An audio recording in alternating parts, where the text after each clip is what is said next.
Na festa do meu pai, minha madrasta disse: "Ali vem a filha fria", e mandou a segurança me expulsar. Fechei as contas da família, coloquei 17 mil em um trust. Agora eles batem na minha porta. Eu estava 1 hora atrasada, talvez até mais. Sentei-me no carro em frente à casa do meu pai e olhei para as janelas, de onde saía luz, ouvi música e risos. Não me apetecia sair, de todo, mas eu tinha prometido. Embora não saiba por que razão ainda mantenho essas promessas. Entrei pela porta da frente. Os convidados já estavam relaxados, os copos cheios, os rostos vermelhos do vinho e da alegria. Eu estava, de fato, sem presente, com uma bolsa a tiracolo. Parecia que tinha entrado por 5 minutos entre reuniões, o que, na verdade, era verdade. Hoje tivemos um grande atraso na entrega e tive que negociar urgentemente com os fornecedores. Não se pode simplesmente largar o trabalho, mesmo que seja para uma festa em homenagem à aposentadoria do meu pai. Os primeiros olhares foram frios, eu senti isso imediatamente. A mulher de vestido bege, uma colega do meu pai, olhou para mim, depois inclinou-se para o seu acompanhante e sussurrou algo. Ele acenou com a cabeça. Ambos se viraram. Continuei a andar à procura do meu pai. Ele estava junto à lareira, com um copo na mão, a contar algo a alguns homens. Eles riam-se. Aproximei-me, esperando que ele me notasse. Finalmente, os nossos olhares se cruzaram. "Pai, olá", disse baixinho. Ele acenou com a cabeça. Apenas acenou com a cabeça. Não me abraçou, não sorriu. Voltou-se para os seus convidados e continuou a conversa, como se eu não estivesse lá. Fiquei ali parada por mais alguns segundos, sentindo algo apertar-me o peito. Depois, afastei-me. Fui até a mesa com bebidas. Peguei um copo de água. Não vinho. Estavas a conduzir. Aí está ela, a filha fria que não sabe fazer nada direito. A voz de Delora, alta, brusca, calculada para que todos ouvissem. Voltei-me. Ela estava a alguns metros de mim, com um vestido de noite cor de vinho, com maquilhagem e penteado perfeitos. Ela sempre parecia impecável. Eu pagava o seu estilista há 5 anos. Os convidados ficaram em silêncio. A música continuava a tocar, mas as conversas cessaram. Todos olhavam para nós. "Delora", comecei, mas ela levantou a mão. "Não, Ângelo, chega. Vens aqui sem respeito, sem presente, atrasada no dia mais importante do teu pai. Você tem noção do que é uma família?" Fiquei em silêncio, não porque não tivesse nada a dizer, mas porque sabia que qualquer coisa que dissesse, ela distorceria. Sempre foi assim. "Segurança." Ela se virou para 2 homens de terno na entrada. "Levem essa mulher insignificante. Ela está a atrapalhar." Silêncio. Ouvi alguém mudar de pé. Outra pessoa tossiu, mas ninguém contestou. O meu pai estava perto da lareira, olhando para o chão. Os seguranças se aproximaram de mim. Levantei a mão. "Não é preciso, eu vou sozinha." Coloquei o copo na mesa. Virei-me, passei pela multidão de convidados que se afastaram como se eu tivesse alguma doença contagiosa. Saí pela porta. Entrei no carro, liguei o motor e só então me permiti pensar. Pensar de verdade. 17 anos de Delora nesta família. 17 anos eu dei dinheiro a eles, escolas para Violeta e Liam, a vila em Maui que eles alugavam todo verão, a assinatura do clube de campo, o personal trainer de Delora, sua estilista, sua esteticista. Eu nem contava quanto ia para lá todo mês, simplesmente pagava. Porque é família, certo? Peguei no telemóvel, abri a aplicação do banco, encontrei todos os pagamentos automáticos que iam para as necessidades deles. Cliquei em cancelar, um por um. Escola, vila, clube, treinador, estilista, seguros, cartões de crédito que eu pagava por eles. Depois abri outro aplicativo, aquele onde estavam as minhas principais economias, 17 milhões de dólares. Ganhei-os em 15 anos. Salvei a empresa do meu pai da falência quando tinha 18 anos. Expandi-a, modernizei-a, levei-a a um novo nível.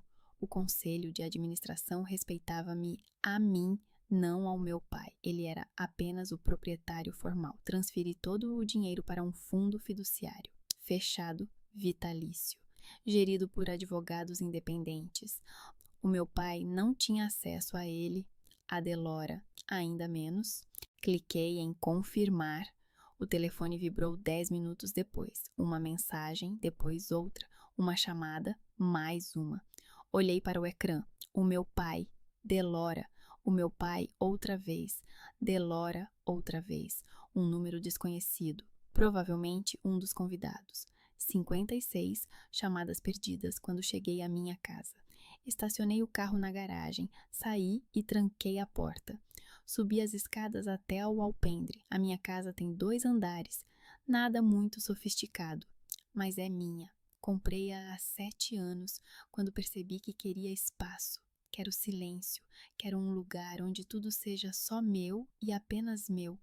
Entrei, tirei os sapatos, coloquei a bolsa no chão, servi-me de água, sentei-me no sofá da sala e alguém tocou a porta, primeiro baixinho, depois mais alto, depois com o punho. Ângela, abre! Ângela, precisamos de conversar. A voz do meu pai. E atrás dele, a voz de Delora, mais alta, mais penetrante. Não podes fazer isso. É o nosso dinheiro. Tens de o fazer. Aproximei-me da porta, espreitei pela janela. O meu pai estava ali, com um fato festivo, com o colarinho desarrumado. Delora, ao lado, com o rímel borrado. Ambos pareciam confusos, assustados. Fiquei ali parada a olhar para eles, à espera de sentir alguma coisa. Satisfação, raiva, dor. Mas lá dentro só havia um vazio. Afastei-me da porta e voltei para a sala. O telefone tocou novamente. Eles bateram a porta por mais 20 minutos. Depois ligaram. Não atendi. Mais uma vez e outra. Então, finalmente calaram-se. Servi-me de vinho tinto seco, sentei-me na sala e acendi apenas uma lâmpada. Olhei para o telefone, onde as mensagens se multiplicavam uma após a outra. O meu pai escreveu que precisavam de conversar. Delora, que eu era inadequada. Depois, o meu pai novamente. Depois, alguém dos convidados, que tinha o meu número, não sei onde. Desliguei o som e coloquei o telefone de lado. Tomei um gole de vinho e permiti-me recordar. A minha mãe tinha 42 anos quando recebeu o diagnóstico, cancro nos ovários, 4º estágio. Ela viveu mais 8 meses. Eu tinha 17 anos quando ela morreu. Lembro-me do último dia. Ela estava deitada na cama do hospital, magra, amarelada, quase transparente. O meu pai estava sentado ao lado dela e chorava. Eu fiquei perto da porta porque não conseguia me aproximar. Não queria que ela me visse assim. Assustada, confusa, a minha mãe segurou a minha mão nas últimas horas. Falava baixinho, quase inaudível. Cuide de si. Não se esqueça de si mesma. Promete? Eu acenei com a cabeça, embora não entendesse na época o que ela queria dizer. Achei que fossem apenas palavras de uma pessoa doente com medo da morte. Após o funeral, meu pai se fechou. Deixou de comer normalmente, deixou de ir ao trabalho. A empresa, 3 farmácias que ele herdara do pai, começou a desmoronar. Os fornecedores não recebiam os pagamentos, os funcionários demitiam-se, os clientes iam para a concorrência. Eu via as contas que chegavam pelo correio, letras vermelhas, avisos, ameaças de processo judicial. Eu terminei a escola de alguma forma, nem me lembro da formatura. Inscrevi-me na faculdade e consegui uma vaga no curso de administração de empresas. A bolsa cobria metade dos estudos. Sonhava com isso desde os 14 anos. A minha mãe sempre disse que eu tinha jeito para os negócios, mas acabei por não ir, porque percebi que, se fosse, o meu pai perderia tudo e eu não podia permitir isso. A minha mãe não gostaria, então fui trabalhar com ele. Comecei como caixa. 8 horas atrás do balcão, vendendo aspirina e vitaminas, sorrindo para os clientes, contando o troco. O meu pai quase não aparecia. Ficava em casa, olhando para o teto. Eu chegava à noite e preparava o jantar para ele. Ele comia em silêncio e depois ia para o quarto. 3 meses depois, tornei-me assistente do gerente. Um ano depois, gerente. Aprendi todo o sistema por dentro. Vi onde estávamos a perder dinheiro, onde podíamos ganhar mais. Negociei com os fornecedores, combinei novas condições. Introduzi a contabilidade eletrônica em vez da papel, porque metade da mercadoria simplesmente desaparecia sem se saber para onde. Contratei contabilistas competentes e despedi o antigo contabilista, que já roubava há 5 anos. Em 2 anos, não só saímos das dívidas, como abrimos a 4ª farmácia. Em 5 anos, abrimos 12 filiais em 3 estados. O meu pai era formalmente o proprietário, mas era eu que trabalhava. Ele às vezes aparecia no escritório, assinava os papéis que eu lhe dava. O conselho de administração que formamos quando a empresa cresceu respeitava-me. A mim, não a ele. Eles sabiam quem tinha salvado a empresa, quem a tinha construído. Eu tinha 18 anos quando o meu pai trouxe Delora para casa.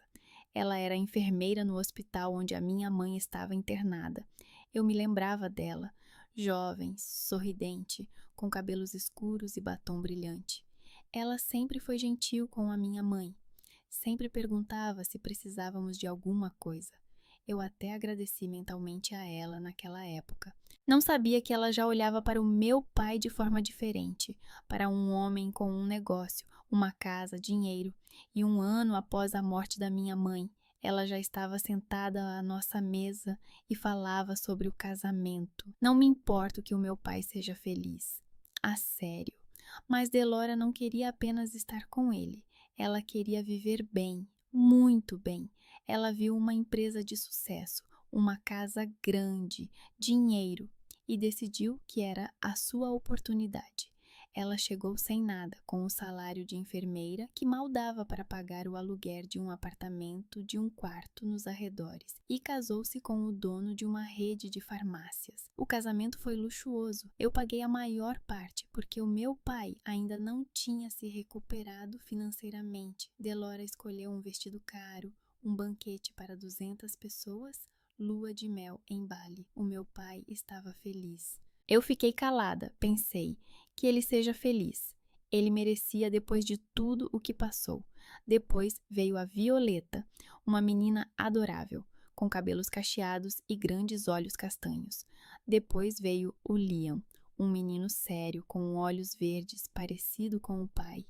Eu os amava, amava-os de verdade, comprava brinquedos para eles, lia contos, levava-os ao parque. Eles eram meu irmão e minha irmã, mesmo que tivéssemos mães diferentes, mas Delora nunca me deixava esquecer que eu era uma estranha. Ela sempre enfatizava: estes são os meus filhos, a minha família, o meu marido. Eu era alguém de fora. Alguém que ajudava financeiramente, mas não tinha direito a voto. Quando eu comprava uma boneca para a Violeta, a Delora dizia: obrigada, mas da próxima vez é melhor perguntar-me o que ela precisa. Quando eu me oferecia para levar o Liam no fim de semana, para que o pai e a Delora pudessem descansar, ela respondia: não, obrigada, eu cuido dos meus filhos sozinha. Eu pagava as escolas deles. Escolas particulares, de elite, onde o ensino custava o salário médio de 1 ano, pelas férias, todos os anos em Maui, uma vila à beira-mar, por 3 meses. Pelos carros, Delora queria um Lexus novo e conseguiu. O pai queria um Mercedes e conseguiu, pela reforma da casa, porque Delora não gostava da cozinha. Depois, ela não gostou da casa de banho, depois da sala de estar. Para o casamento da sobrinha do meu pai, que eu vi 2 vezes na vida, para o tratamento do primo do meu pai, que quebrou a perna enquanto pescava, para tudo. E cada vez que eu dava dinheiro, Delora olhava para mim como se eu lhe devesse isso, como se eu não estivesse a ajudar, mas cumprindo um dever. Como se não fosse minha bondade, mas um direito dela. Há 2 semanas, meu pai me ligou. Disse que queria me encontrar para conversar sobre a empresa. Eu fui. Ele estava sentado no escritório, Delora ao lado no sofá com uma taça de vinho. Ela sempre estava por perto quando se tratava de dinheiro. Ângelo, ele começou, preciso de dinheiro. Eu esperei que ele continuasse. Ele ficou em silêncio. Quanto? Perguntei. 1 milhão por ano, talvez mais. Eu olhei para ele com os olhos arregalados. Pai, você recebe 30 mil por mês da empresa. São 360 mil por ano. É mais do que suficiente. É uma miséria, interrompeu Delora. O teu pai merece mais. Ele construiu esta empresa. Virei-me lentamente para ela. Ele construiu 3 farmácias que mal se mantêm à tona. Eu construí 12 filiais que rendem milhões. Delora sorriu friamente. Construí-las com base no que ele construiu. Sem ele não estarias aqui. Levantei-me. O conselho não aprovará esses pagamentos. Eles sabem quem dirige a empresa. E não é o pai. O pai tentou, foi ao conselho, exigiu um aumento nos pagamentos. Eles recusaram. Disseram que 30 mil era uma quantia justa para um proprietário que não participava na gestão. Se ele quisesse mais, que voltasse ao trabalho. Ele não voltou, porque não sabia, porque em 15 anos ele perdeu todas as suas habilidades e, além disso, não adquiriu novas, necessárias para gerir esta máquina, porque a empresa que ele possuía no papel, na verdade, já era minha há muito tempo. O telefone tocou novamente. Olhei para o ecrã. Pai, desliguei a chamada. Bebi mais vinho. Os dias seguintes foram tranquilos. Demasiado tranquilos. Trabalhei, reuni-me com fornecedores, verifiquei relatórios, tentei não pensar na festa, em como o meu pai se afastou, em como Delora me expulsou, como se eu fosse uma convidada indesejada, como se eu não fosse sua filha, como se eu não o tivesse tirado do abismo após a morte da minha mãe. Na sexta-feira, decidi ir ao bar, o mesmo onde ia às vezes depois do trabalho, um lugar pequeno na esquina da rua, onde faziam um bom gin tônico e não tocavam música alta. Eu o conhecia desde os tempos em que era apenas caixa e, como antes, sentava-me no balcão, olhava para o meu copo e tentava relaxar. O barman, um rapaz de 25 anos, chamado Kyle, perguntou se estava tudo bem. Acenei com a cabeça. Ele não insistiu. Ângelo. Eu me virei e vi Tate. Ele estava a alguns passos, de jeans e camisa escura com o mesmo sorriso que eu lembrava. Ele não tinha mudado. O mesmo Tate com quem eu namorei há 3 anos, com quem terminei porque ele não conseguia aceitar que eu ganhasse mais do que ele. Com o facto de que nas reuniões de negócios eu era respeitada e ele não, com o facto de que eu tinha comprado uma casa e ele ainda alugava um apartamento. Olá, disse eu cautelosamente. Ele aproximou-se. Posso sentar-me? Acenei com a cabeça. Ele sentou-se na cadeira ao lado e pediu uma cerveja. Kylo trouxe-lhe a garrafa e olhou para mim interrogativamente. Acenei com a cabeça quase imperceptivelmente. Tudo bem. Há quanto tempo? Começou Tate. 3 anos, respondi. 3 anos? Ele tomou um gole de cerveja. Pensei muito sobre nós, sobre como tudo acabou. Fiquei em silêncio. Fui um idiota, continuou ele. Não conseguia aceitar que fosses mais bem-sucedida, que fosses mais forte. Desculpa, olhei para ele. Parecia sincero, cansado, mais velho do que há 3 anos, como se a vida o tivesse desgastado tanto quanto a mim. Tudo bem, eu disse. Isso é passado. Eu sei, mas queria que soubesses que mudei. Estou a trabalhar em mim, a tentar ser melhor. Conversamos por mais 1 hora, ele falou sobre o trabalho. Ainda era gerente numa concessionária de automóveis, mas agora num melhor, onde pagam bem. Contou como está a tentar poupar dinheiro para finalmente comprar a sua própria casa. Eu contei sobre a empresa, sobre as novas filiais que planeavam abrir no ano seguinte, mas não sobre a família, não sobre a festa, não sobre como me expulsaram.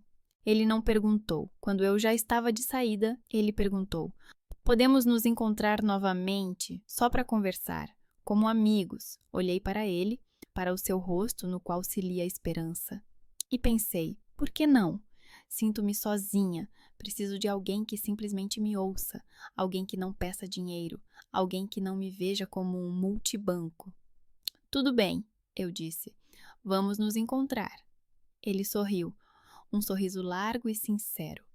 E eu também sorri, pela primeira vez em semanas. As 2 primeiras semanas com Tate foram fáceis. Encontramo-nos no mesmo bar, conversamos sobre tudo e nada. Ele falou sobre o trabalho, sobre os clientes que vinham escolher carros e não conseguiam se decidir, sobre os colegas que preguiçavam. Eu falei sobre fornecedores, novos contratos, planos de expansão. Ele ouvia com atenção, fazia perguntas que faziam sentido. Não fingia estar interessado. Estava realmente interessado. Na terceira semana, ele me convidou para jantar. Um restaurante normal, não muito caro, mas aconchegante. Sentamos perto da janela, comemos massa, bebemos vinho.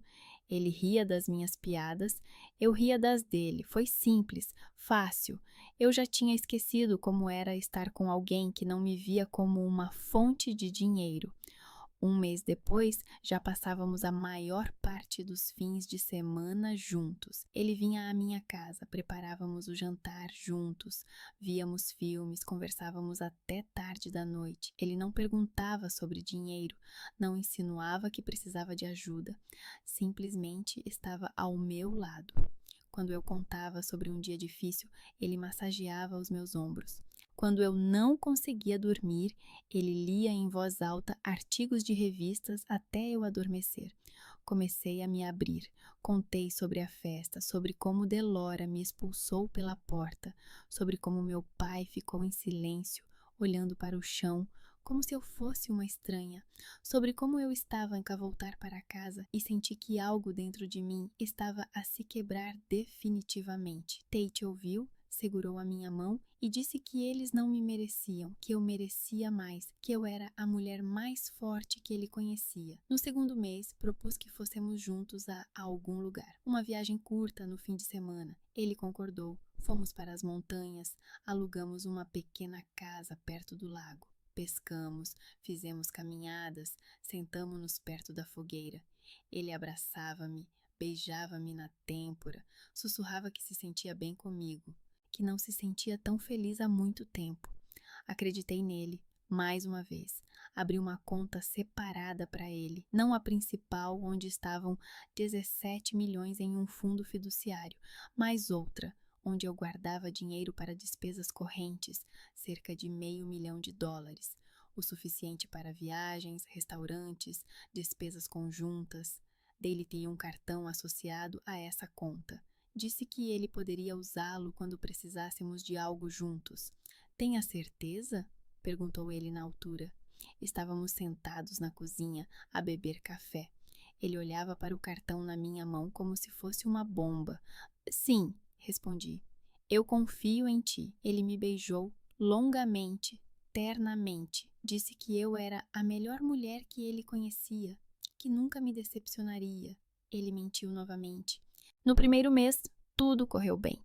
Ele usava o cartão raramente, pagou o jantar algumas vezes, comprou bilhetes de cinema, pediu comida quando ambos estávamos cansados depois do trabalho. Eu nem sequer verificava os extratos. Para quê? Eu confiava nele. Finalmente confiava em alguém. No início do terceiro mês, notei que havia menos dinheiro na conta. Não era muito, mas era perceptível. Em vez de 500 mil, restavam 340. Abri o aplicativo do banco e verifiquei as transações. Várias transferências para uma conta desconhecida, 5 mil, 10 mil, pequenas quantias que poderiam passar despercebidas se não se olhasse com atenção. Guardei o telemóvel. Pensei que talvez ele tivesse apenas pago algumas dívidas, ou talvez tivesse transferido dinheiro para algum amigo ou parente, devolvido uma dívida. Talvez a mãe dele estivesse doente e ele precisasse de dinheiro para o tratamento. Ele não falava sobre isso, mas talvez tivesse vergonha. Decidi não tirar conclusões precipitadas. Não queria ser aquela mulher paranoica que suspeita do parceiro em tudo. Mas na manhã seguinte, quando Tati saiu para o trabalho, abri o aplicativo novamente e vi uma nova transação, $350.000 em uma única transferência para a mesma conta desconhecida. Sentei no sofá e fiquei olhando para a tela. tentando entender. 350 mil, quase tudo o que restava na conta. Ele levou quase tudo. O meu coração batia tão forte que eu o ouvia nos meus ouvidos. As minhas mãos tremiam. Tentei respirar normalmente, mas não consegui. Comecei a acompanhar as transações manualmente. Entrei no sistema pelo computador, imprimi os extratos dos últimos meses e os espalhei sobre a mesa. Cada transação, cada transferência, cada data, ele retirou o dinheiro gradualmente. Primeiro, pequenas quantias, 3 mil aqui, 7 mil ali, depois mais 20 mil, 30, 40. E então, uma grande transferência, 450 mil. Olhei para esses números e senti tudo dentro de mim esfriar. Ainda não era raiva, apenas frio. A compreensão de que me tinham usado novamente, tinham me feito de parva novamente. Quando o Tate voltou à noite, eu estava sentada à mesa com os extratos à minha frente. Ele entrou na sala, sorriu, começou a dizer algo sobre o trabalho, algo sobre um cliente difícil que não conseguia escolher entre 2 modelos. Depois viu-me, viu os papéis. O sorriso desapareceu do seu rosto instantaneamente. Ângelo, senta-te, disse eu baixinho. Ele sentou-se lentamente, olhou para mim, depois para os extratos, depois para mim novamente, como se estivesse a tentar perceber o quanto eu sabia. O que é isto? Perguntei, apontando para as transações. Ele ficou em silêncio, olhou para as da mesa. Tate, estou a perguntar. O que é isto? Ele fez uma pausa, engoliu em seco. Não é o que estás a pensar? É? Então o que é? Porque vejo aqui mais de 450 mil dólares transferidos para uma conta desconhecida, da minha conta, ao qual só tu tinhas acesso. Explica-me o que estou a entender mal. Ele olhou para o chão, ficou em silêncio, lábios cerrados, mandíbula tensa. Tate, inclinei-me para a teta frente. Fala comigo, para onde transferiste esse dinheiro? Silêncio, um silêncio longo e pesado. 450 mil dólares, Tate. Para onde? Ele levantou a cabeça. Olhou para mim e nos seus olhos não vi culpa, vi medo. É para Delória, sussurrou ele, finalmente. Fiquei paralisada, não conseguia me mexer, não conseguia respirar. O quê? Sussurrei.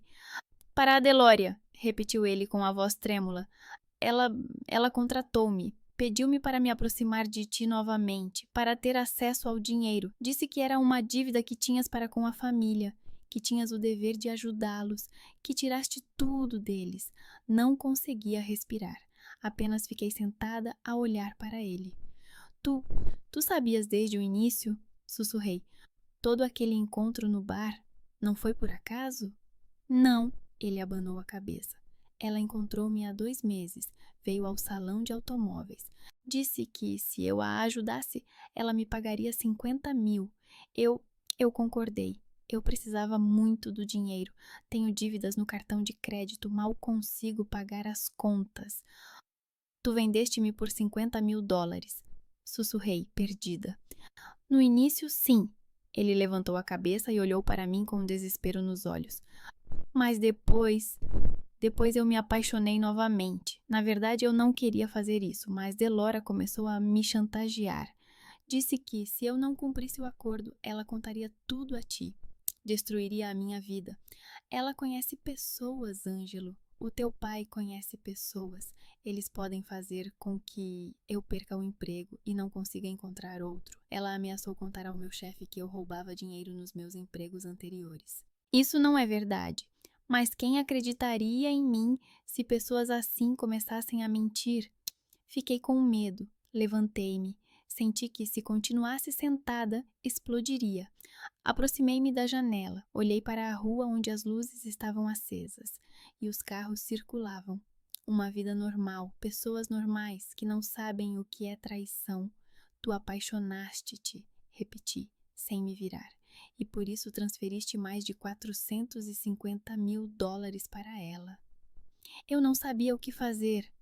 Ele levantou-se e aproximou-se de mim, a voz trêmula, quase histérica. Ela ameaçou-me.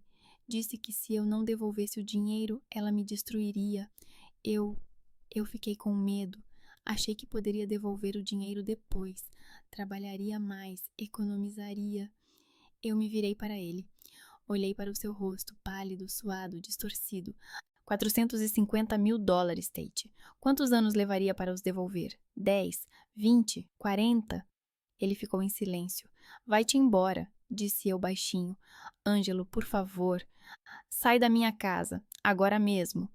Escute, eu posso explicar tudo. Você já explicou, interrompi. Você me traiu. De novo. 3 anos atrás, você não suportou o fato de eu ser mais bem-sucedida. E agora você se aproveitou da minha confiança para me roubar. Saia daqui. Ele ficou parado, olhando para mim. O rosto pálido, os olhos vermelhos e úmidos. Sinto muito, sussurrou ele. Eu também, respondi.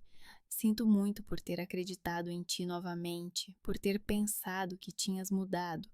Mas as pessoas não mudam, não é? Tu eras um fraco há 3 anos e és um fraco agora. Ele estremeceu como se eu o tivesse batido.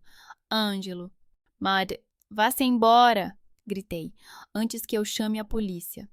Ele foi-se embora. Ouvi-o calçar os sapatos, abrir a porta, fechá-la atrás de si.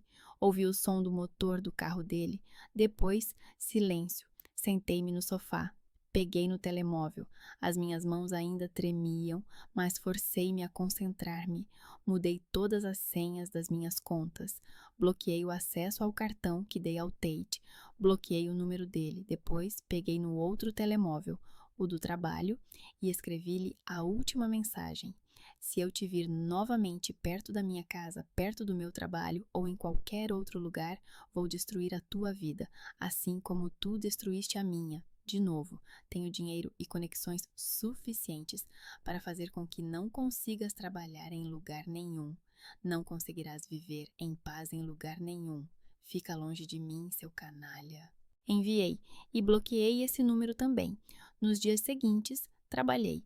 De manhã à noite, verifiquei relatórios, reuni-me com clientes, planeei a expansão, tentei não pensar no Tati, na Delora, no meu pai, que ficou calado quando me expulsaram de casa, que permitiu que a sua esposa usasse o meu ex-namorado para me roubar. Mas 2 semanas depois, algo mudou. Acordei com náuseas, fortes, inesperadas. Consegui correr até a casa de banho. Vomitei, sentei-me no chão, agarrada à sanita, esperando que tudo acabasse. Suor frio na testa, coração a bater forte. Atribuí ao stress, ao excesso de tensão, ao facto de ter dormido pouco e comido mal ultimamente, ao facto de as últimas semanas terem sido um inferno, mas na manhã seguinte a náusea repetiu-se. E na seguinte também, e na seguinte também. No 4º dia, percebi, comprei um teste na farmácia, não na nossa rede. Fui a outra, do outro lado da cidade. Não queria que ninguém soubesse, não queria que ninguém me visse lá, na secção. Cheguei a casa, entrei na casa de banho, fiz o teste, esperei 3 minutos que pareceram uma eternidade. Olhei para o relógio, contei os segundos, 2 riscas. Fiquei a olhar para o teste, não conseguia acreditar. Tirei outro teste da embalagem, fiz outro, esperei novamente, 2 riscas. Terceiro teste, o último da embalagem, 2 riscas. Sentei-me no chão da casa de banho, segurando nas mãos um bastão de plástico com 2 riscas cor-de-rosa, e não senti nada, nem alegria, nem medo, nem raiva, nem desespero. Apenas um vazio enorme e frio. A minha família traiu-me, expulsou-me como se eu fosse um objeto inútil. O homem em quem eu confiava vendeu-me por dinheiro, levou quase $500 mil, e agora estou grávida dele, estou sozinha, completamente sozinha, com uma criança dentro de mim, com o filho do homem que me usou, traiu e roubou. Olhei para o teste e pensei, e agora? O que devo fazer? Dar à luz? Não dar à luz? Contar a ele? Não contar? E não sabia a resposta. Não tinha nenhuma resposta. Abaixei a cabeça sobre os joelhos e fiquei assim, não sei por quanto tempo, 1 hora, talvez 2, simplesmente sentada no chão frio da casa de banho, segurando o teste na mão e pensando que a minha vida tinha desmoronado completamente. Não contei a ninguém. Nem mesmo a minha assistente Lizzie, que percebeu que eu estava pálida e cansada. Simplesmente respondia que tinha muito trabalho, que estava estressada. Ela acenava com a cabeça, trazia-me café como de costume, mas olhava para mim de forma estranha. Voltei ao trabalho no dia seguinte, depois de ver as 2 riscas. Reuniões, telefonemas, relatórios, tudo como de costume. Só que por dentro algo tinha mudado. Sentia essa mudança a cada segundo. Não conseguia esquecer, não conseguia deixar de pensar. Grávida, do Tate, do homem que me vendeu por dinheiro, pensei em abortar. Claro que pensei. Fiquei sentada à noite com o portátil a ler artigos, a pesquisar clínicas. Houve momentos em que tive a certeza de que era a única escolha certa. Como poderia criar o filho de um traidor? Como eu poderia olhar para ela e não ver o rosto dele?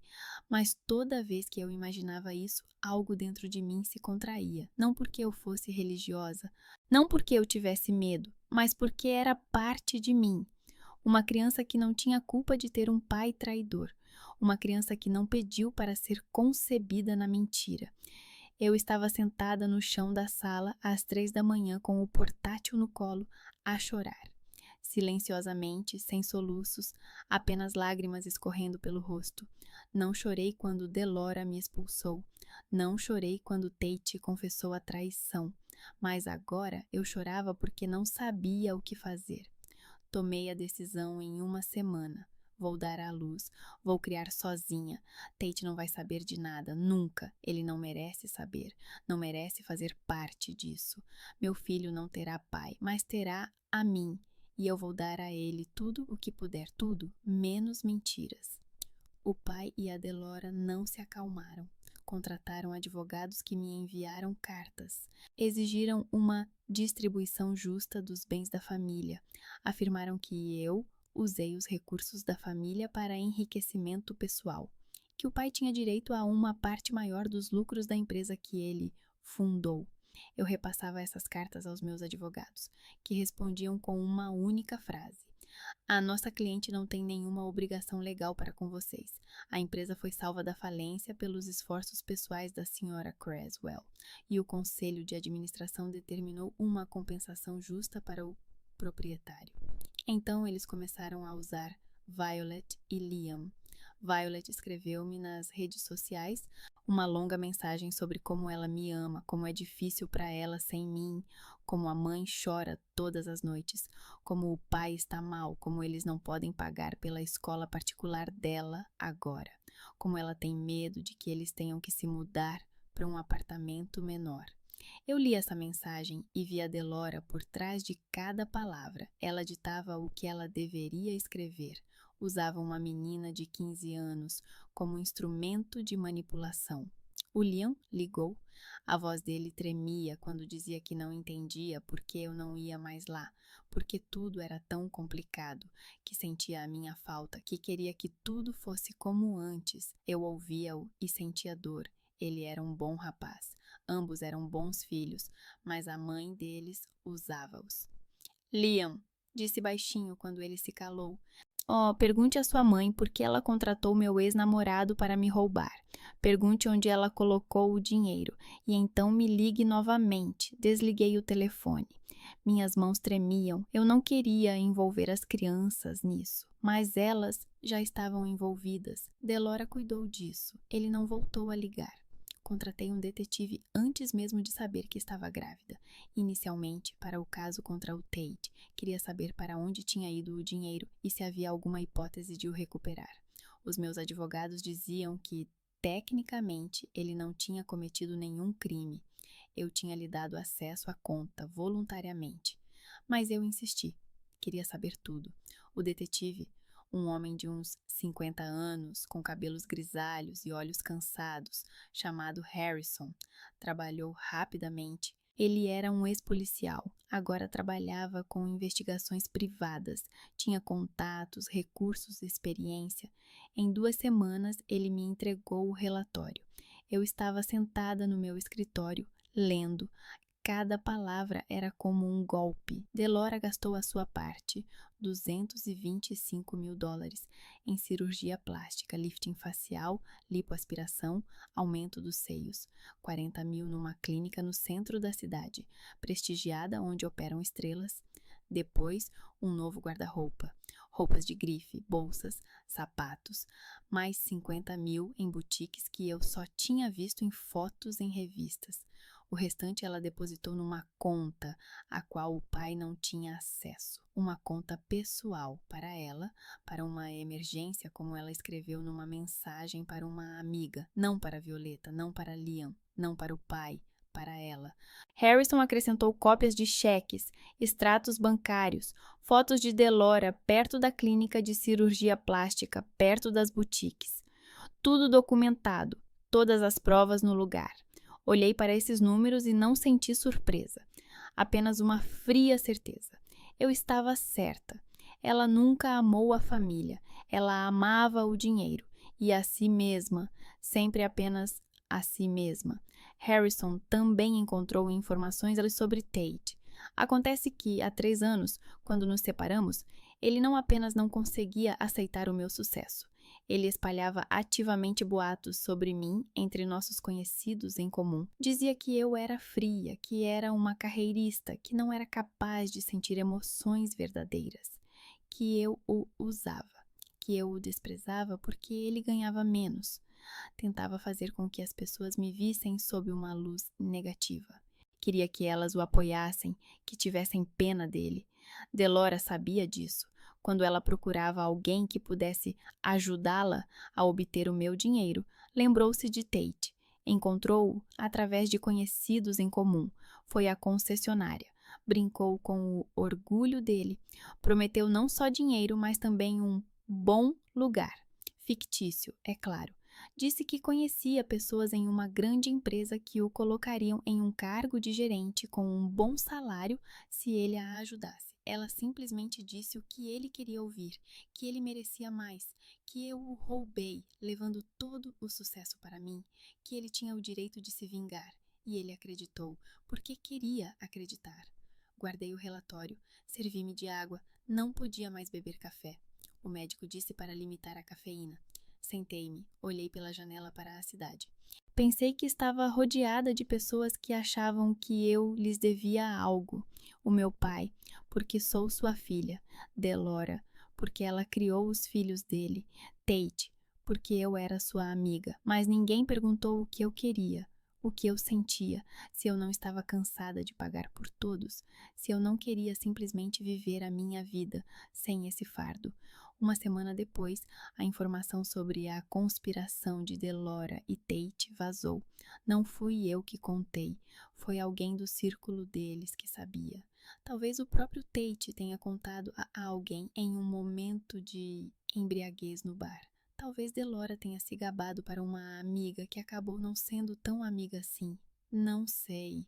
Mas os rumores se espalharam rapidamente. Uma pequena cidade dentro de uma grande. Todos sabem de tudo. Meu pai me ligou. Não atendi.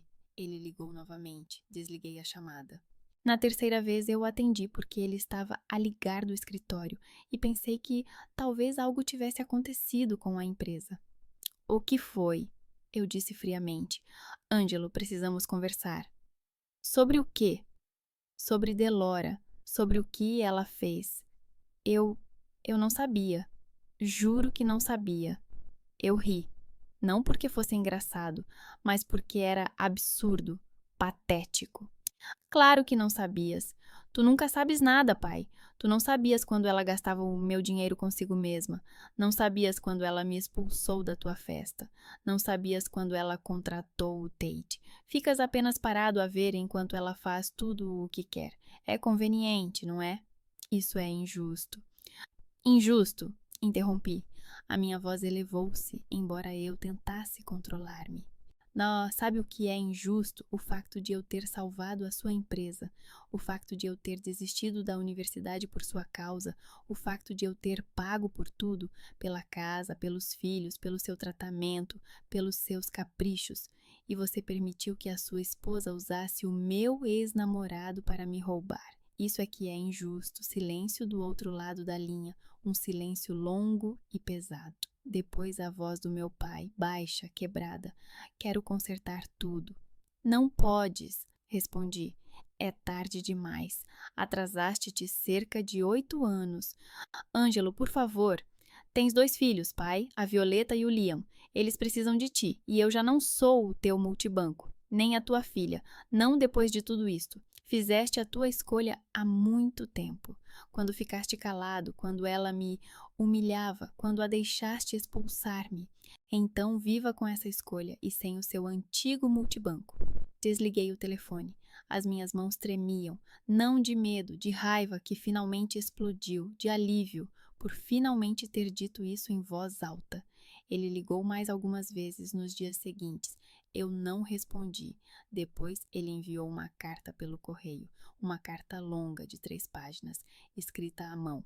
O meu pai nunca escrevia à mão, sempre digitava no computador, mas essa carta estava escrita com a sua caligrafia, irregular, inclinada. Ele escreveu que tinha falado com Delora, que ela não contestou, que ela disse que tinha direito a esse dinheiro porque criou os filhos dele, o apoiou, se sacrificou, que ela nem sequer se arrependeu, que ela lhe disse diretamente na cara: tu não conseguiste ganhar nada sozinho. Se não fosse a Ângela, estaríamos a mendigar. Pelo menos assim recebi o que tenho direito. O meu pai escreveu que, pela primeira vez em muitos anos, viu a verdadeira face da sua esposa, que não sabia como tinha sido tão cego. Pediu desculpa, pediu que lhe dessem uma oportunidade, pediu para não o excluir completamente da sua vida. Escreveu que compreendia que não merecia, mas que era o meu pai, que isso devia significar alguma coisa. Eu li a carta, depois rasguei-a em pedacinhos, joguei-a no lixo, não respondi. Harrison continuou a vigiar Delora e Tate. Eu queria saber se eles estavam a planear mais alguma coisa, se tentariam novamente chegar até mim, até ao meu dinheiro, se haveria novos esquemas, novas manipulações. Mas eles não fizeram nada. Delora vivia a sua vida normal, levava as crianças à escola, ia à yoga, encontrava-se com as amigas no café. Tate trabalhava num salão de automóveis. Chegava às 9 da manhã, vendia carros e ia para casa às 6 da tarde. Os advogados de Delora enviam-me cartas uma vez por semana, mas eram ameaças vazias. Eles sabiam que não tinham nenhuma chance no tribunal. Comecei a me sentir mais segura, mas não relaxei.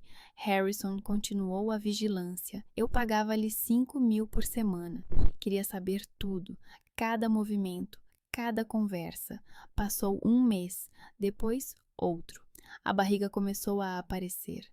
Não muito, ainda era possível escondê-la sob roupas largas, camisolas e túnicas, mas eu sentia todas as manhãs, quando acordava com náuseas, todas as noites, quando não conseguia encontrar uma posição confortável para dormir, quando sentia algo a mexer-se dentro de mim, quase imperceptível, mas a mexer-se. Um dia, a Lizzie trouxe-me chá em vez de café. Estás grávida? Perguntou ela baixinho quando estávamos sozinhas no escritório. Olhei para ela. Ela era a única pessoa no trabalho em quem eu confiava. Trabalhávamos juntas há 5 anos. Ela conhecia-me melhor do que muitos. Sabia a minha rotina, os meus hábitos, os meus humores. Sim, respondi finalmente. Ela acenou com a cabeça. Não perguntou quem era o pai. Não perguntou por que é que eu não tinha contado a ninguém. Não perguntou se eu ia continuar a trabalhar. Apenas disse: se precisar de alguma coisa, diga. Eu ajudo. Em qualquer coisa. Eu sorri. Pela primeira vez em muitas semanas. Obrigada, Liz. Muito obrigada. No 4º mês, fui fazer uma ecografia. A médica, uma mulher de 45 anos, com olhos bondosos e voz suave, chamada Dr. Evans, aplicou um gel na minha barriga e passou o sensor. Algo pequeno apareceu no ecrã, algo que se mexia. Aqui está o seu bebê, disse ela. O batimento cardíaco está normal, o desenvolvimento está dentro do prazo. Tudo parece bem, muito bem. Eu olhei para o ecrã, para aquela pequena criatura que vivia dentro de mim, parte do Tate, mas mais minha do que dele. Sempre será mais minha. Quer informar o pai? Perguntou a doutora Evans, anotando algo na ficha. Sobre a gravidez, sobre o estado do bebê. Se ele estiver envolvido no processo, isso pode ser importante para planear o parto, para... Não, interrompi. Ela levantou a cabeça. Olhou para mim com ar interrogativo, mas sem julgamento. Ah, o meu filho não tem pai, disse claramente, olhando-a nos olhos. Só eu, e isso é suficiente. A doutora Evans acenou com a cabeça. Não me julgou. Não fez perguntas desnecessárias. Apenas disse: tudo bem, então trabalharemos apenas consigo. A próxima consulta será daqui a 1 mês. Se tiver alguma dúvida ou preocupação, ligue a qualquer hora, de dia ou de noite. Vesti-me, peguei a impressão da ecografia, uma pequena foto a preto e branco, na qual quase nada se vê para quem não é familiarizado. Mas eu via a cabeça, as mãos minúsculas. Coloquei-a na bolsa. Saí da clínica, entrei no carro, liguei o motor. Fiquei sentada por alguns minutos, olhando para a estrada à minha frente. Então peguei o telemóvel, abri o aplicativo do banco, criei uma nova conta, chamei-a de Mary. Ainda não sabia se seria uma menina, mas esse nome me veio à cabeça. O nome da mãe da minha mãe, uma mulher que nunca conheci, mas sobre a qual a minha mãe falava com amor. Uma mulher forte que sobreviveu à guerra e criou 4 filhos sozinha. Transferi $500 mil para lá, para a educação, para o futuro, para tudo o que a minha filha pudesse precisar, para que ela nunca dependesse de ninguém, para que ela fosse livre. Eu vou dar à luz, vou criá-la, vou dar-lhe tudo o que eu não tive. Estabilidade, amor, apoio. Ela não saberá quem é o pai. Nunca. Tate não merece fazer parte da vida dela. Desliguei o telefone. Fui para casa e pela primeira vez em muitos meses não senti raiva, nem dor, mas outra coisa, determinação, força, calma. Eu vou conseguir, sozinha, como sempre. Mais tarde da noite, quando já estava deitada na cama a ler um livro sobre gravidez, o telefone tocou. Um número desconhecido. Eu queria desligar, mas algo me fez atender. Alô? Ângelo? A voz de Violeta, trêmula, chorosa, assustada. Ângelo, por favor, não desligue. Preciso da sua ajuda. A minha mãe, ela fez uma coisa terrível. O pai está mal, muito mal. A ambulância já está a caminho. Por favor, vem cá. Cheguei em 20 minutos. Quebrei todos os limites de velocidade. Não pensei em multas, nem em segurança. Só pensava na Violeta, cuja voz tremia ao telefone. No Liam, que ouvia ao fundo. Ele chorava. Quando cheguei à casa do meu pai, a ambulância estava parada na entrada. Os paramédicos estavam a levar a maca. Saí do carro e corri até eles. Ah, o que aconteceu? Gritei. É o meu pai.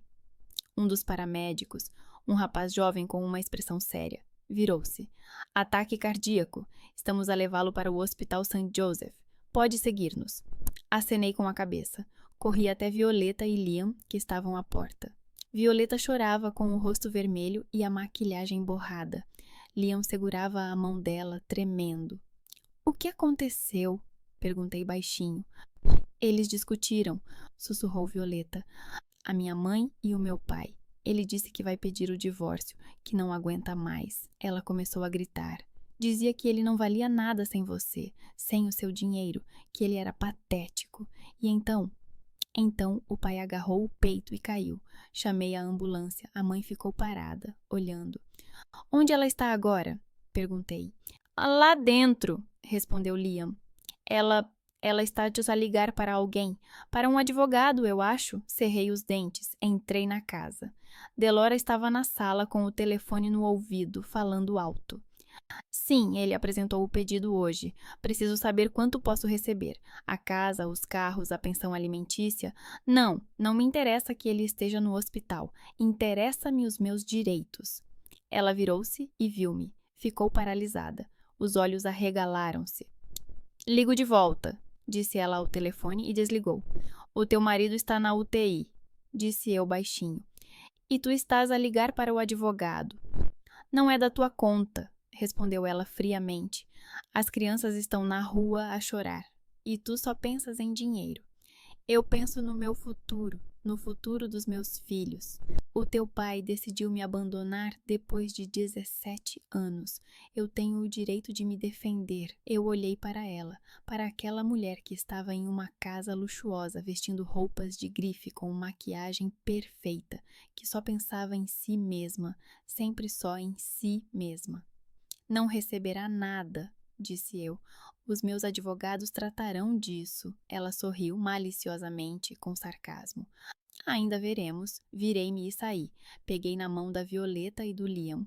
Vamos para o hospital. Comigo. Eles acenaram com a cabeça. Entraram no meu carro. Eu os levei atrás da ambulância. No hospital fomos recebidos por uma médica. Uma mulher de uns 50 anos, com rosto cansado e voz suave. Vocês são parentes do Sr. Creswell? Eu sou a filha dele, respondi. Estes são os filhos dele. Ele está estável.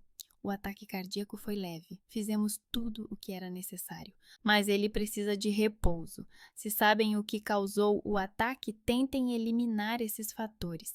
Acenei com a cabeça. Sabia o que tinha causado, quem tinha causado. Posso vê-lo? Sim, mas não por muito tempo. E só você. Os filhos podem vir mais tarde. Fui para o quarto. O meu pai estava deitado na cama, ligado a monitores e soro. Parecia velho, cinzento, pequeno. Aproximei-me, sentei-me numa cadeira ao lado da cama. Ele abriu os olhos. Angela, sussurrou ele. Olá, pai. Você veio. A Violeta ligou. Eu não podia deixar de vir.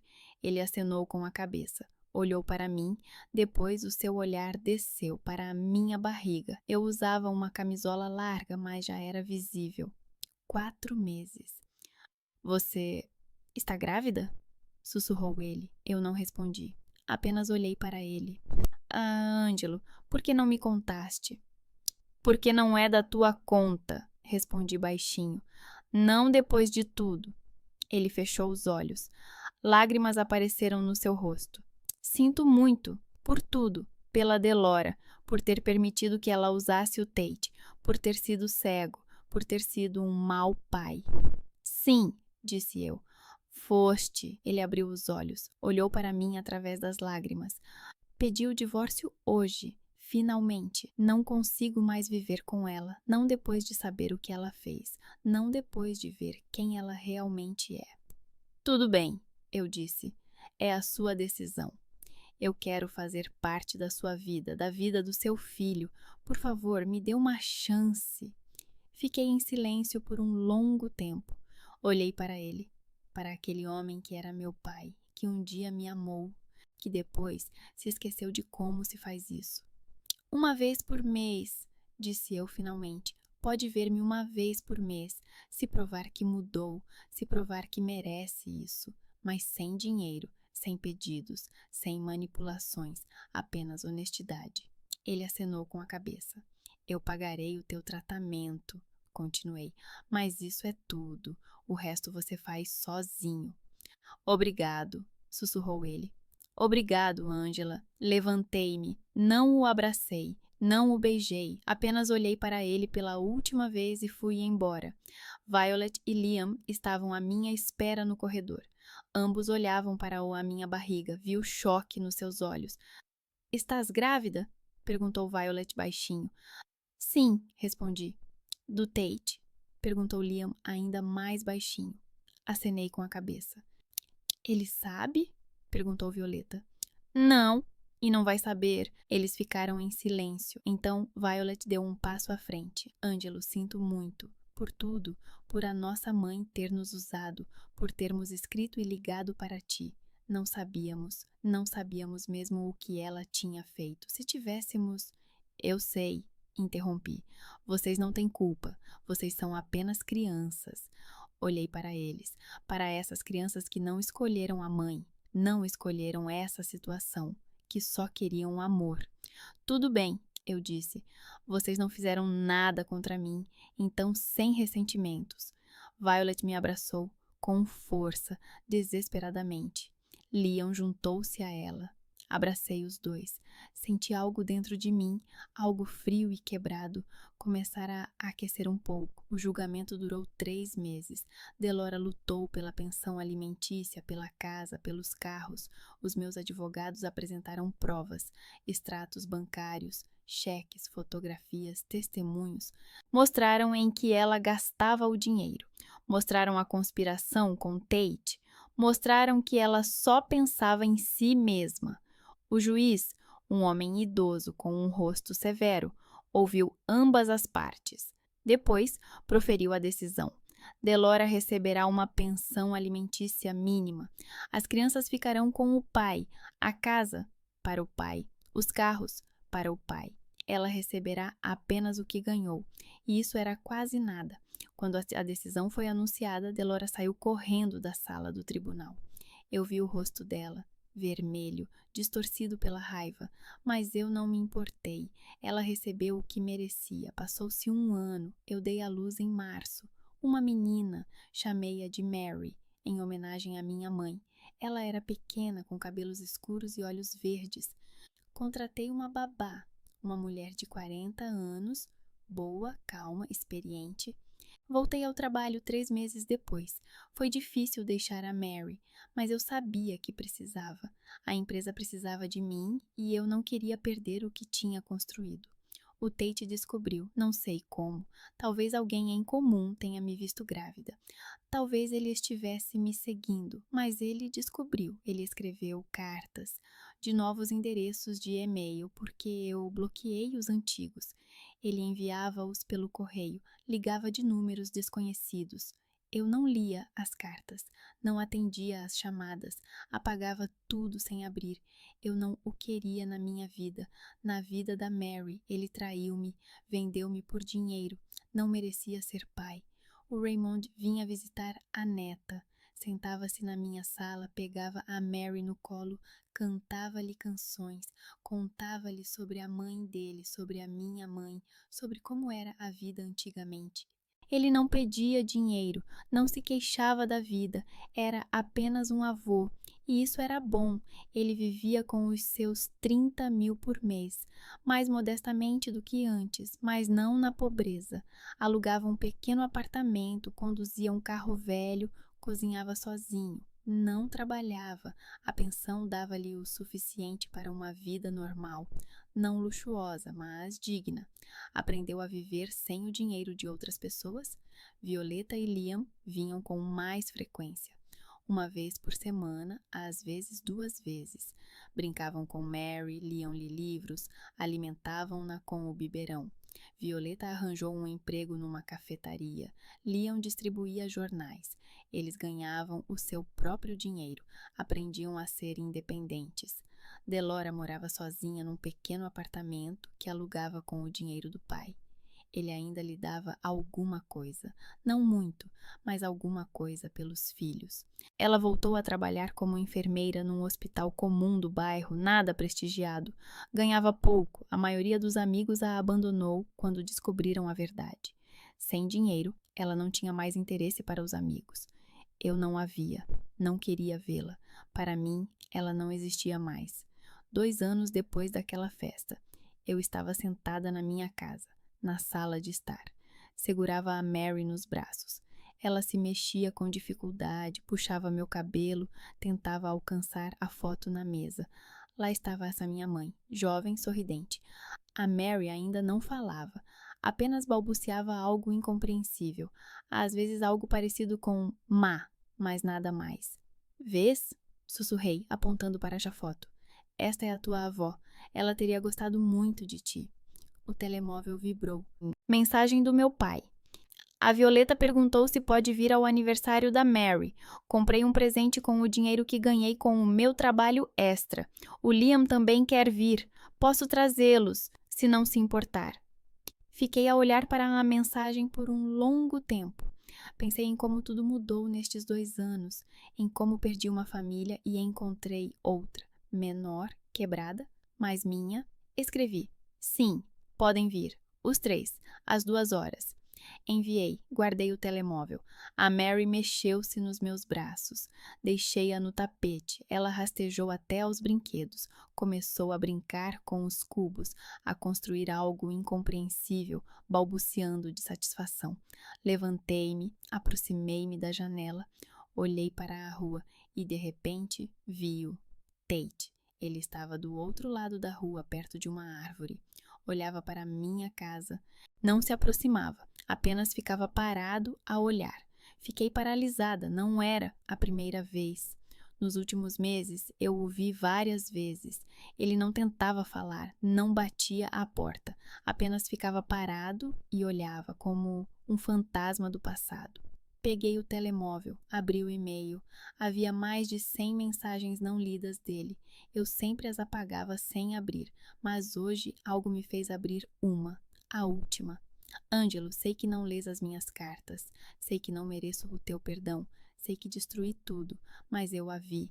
A nossa filha, vi-te com ela é linda, parece-se contigo. Não te peço para voltares para mim, não peço dinheiro, não peço nada, exceto a oportunidade de fazer parte da vida dela. Arrependo-me de tudo o que fiz, todos os dias, todos os minutos. Se pudesse voltar atrás no tempo, nunca teria concordado com esse acordo, nunca teria traído-te. Mas não posso voltar atrás no tempo, só posso pedir perdão e implorar-te que me des uma chance de ser pai, pelo menos às vezes, pelo menos à distância. Por favor, não quero dinheiro, não quero nada de ti, só a chance de conhecer a minha filha. Fechei a carta, olhei pela janela, para o Tate, que ainda estava ali, debaixo da árvore. Ele parecia mais velho, mais magro, cansado. Nos seus olhos, mesmo à distância, vi algo que nunca tinha visto antes. Dor, dor verdadeira. Ele estava ali há vários meses. Não se aproximava, não exigia nada, apenas ficava ali, à espera. Esperava. Eu não o perdoava. Não sabia se algum dia conseguiria perdoá-lo completamente. Mas ele era o pai da Mary, biológico pelo menos. E durante esses meses, com aquelas cartas, com aquela presença silenciosa à distância, eu vi que ele estava realmente arrependido, que ele não queria dinheiro, não queria-me, só queria conhecer a sua filha. Talvez eu converse com ele, não agora, não hoje, mas provavelmente em breve. Ele só verá a Mary quando eu permitir, apenas sob o meu controlo, e ele não receberá um centavo meu, nunca. Ele traiu a minha confiança e pagou por isso com a perda de tudo. Mas talvez ele mereça uma oportunidade de ser pai. Uma pequena oportunidade. Se provar que mudou, se provar que realmente não precisa de dinheiro, apenas da filha. Ainda não decidi definitivamente, mas algo dentro de mim, algo que se aqueceu nos últimos meses, sussurrou: talvez, talvez daqui a algum tempo. Afastei-me da janela, voltei para a Mary, sentei-me no tapete ao lado dela. Ela virou-se, sorriu para mim com um largo sorriso desdentado e estendeu os braços. Murmurou algo alegre, peguei-a nos braços, apertei-a contra mim, beijei-lhe o topo da cabeça. Estou aqui, querida, sempre aqui. Eu era livre, forte, construí a vida que queria, sem aqueles que me viam como um multibanco, com aqueles que provaram o direito de estar ao meu lado. Eu não me preocupava mais com o futuro, nem com o meu, nem com o da Mary.